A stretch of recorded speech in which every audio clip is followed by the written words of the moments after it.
байцгаана уу, та бүхэнд энэ өдрийн мэндийг хүргэе.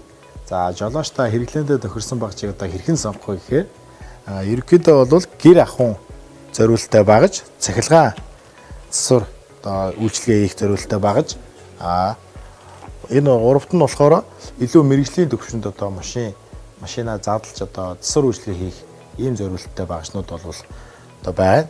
Тэгээд энэ дээр нэмж хэлэхэд бол ерөнхийдөө хамгийн наад захын одоо өөрөө хийх боломжтой засвар үйлчлэгээ гэх юм бол аккумулятор солих болдог.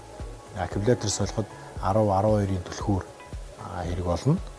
Тэгээд сэвчээ солиход бол ер нь машинууд маань 14-16-гийн сэвчээнд орцоо бол одоо ихэнх машинууд орж байгаа.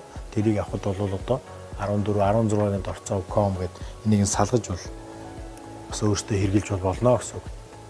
Тэгээд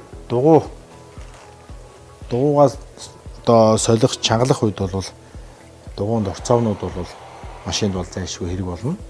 За та бүхэнд өнөөдөр багжаа хэрхэн зөв сонгох талаар одоо зөвлөгөө өглөө.